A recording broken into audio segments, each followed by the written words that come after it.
Howdy y'all, welcome back to the channel. Today we're going to take a deep dive into some of the ancient petrified rock formations found all around the world, and we're also going to take a look at some of the most unique mountain ranges. I've been receiving a lot of comments that are referencing me to check out the petrified nature of the old world and look at some of these petrified locations around the world. So that is what we're going to do in this video today, and I'm going to begin in the Petrified Forest in Arizona.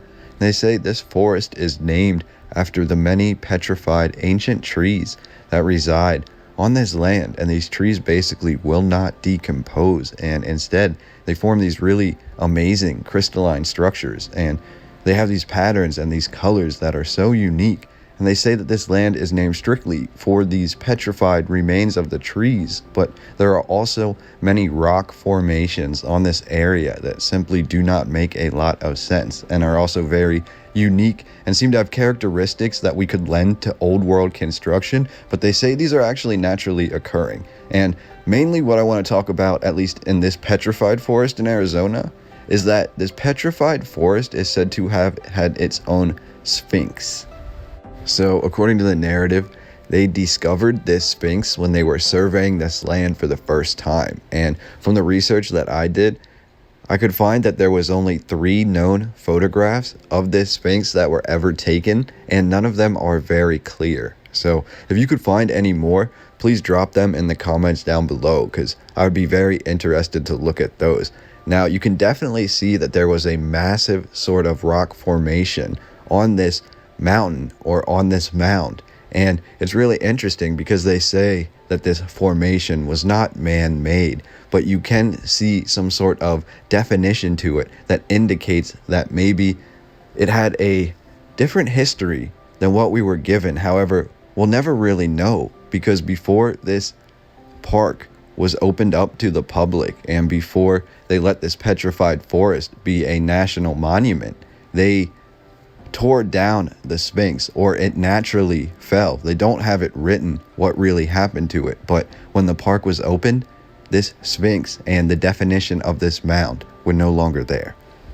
And I think it's interesting to note that in the narrative they say this was naturally occurring, and a lot of these structures in this area were naturally occurring, and they were petrified and they were ancient, whether they were rock or they were just, trees and things that were really petrified. They say that these were from a long time ago.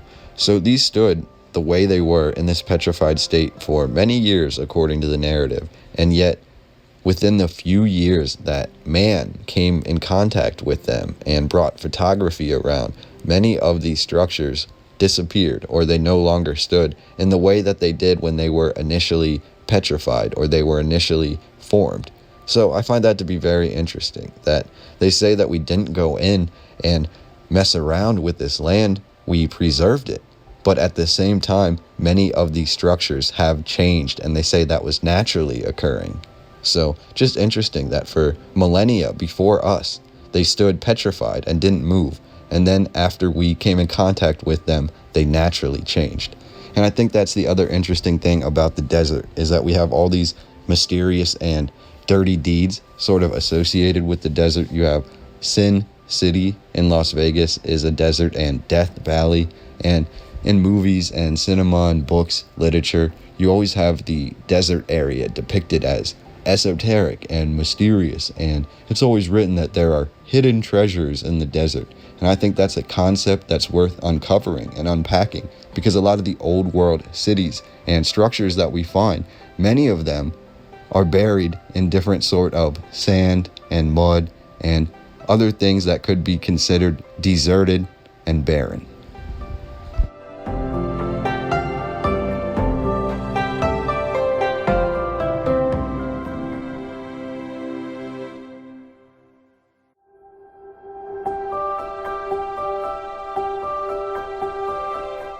Now we're getting to my favorite part of the video, and this is a new concept that I've heard people discussing down in the comments, so I thought I would give it a shot myself. And this is the idea of taking these old world constructions, these different monuments and these different rock formations and different landscape shots, mountain ranges, things like that, and basically looking at them at a different angle, taking these photographs and turning them on their side or putting them vertical or flipping them upside down and seeing if anything about the image is striking or stands out to you. And I already did this with a lot of these images, and there's a lot of things that stood out to me. Now, it seems like a novel concept, but look right here at this landscape shot turned on its side, and look at the image that really pops out in this mountain range. That's what we're going to be looking for today. I'm not going to tell you exactly what I see. It's more like a cloud. Basically, look at it, and you can figure out what you see yourself. And I'd love to hear about that down in the comments below. But let's get right into it. We're just going to take some of these unique mountain ranges and things that really stood out to me, and hopefully they stand out to you as well.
So what do you think about these mountain ranges? Do you see any sort of imagery hidden within these rocks and these different formations? And also let me know what you think about Arizona and the petrified tree stumps and the petrified rocks and the different formations around there.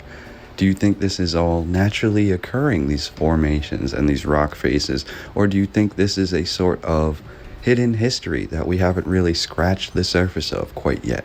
I'd love to hear your thoughts and comments down below. This is more of a discussion video. So really, it's all about us breaking it down in the comment section and talking amongst ourselves and seeing what we think about these images. And I really enjoy talking about these things with you and hearing what you have to say. So I look forward to that.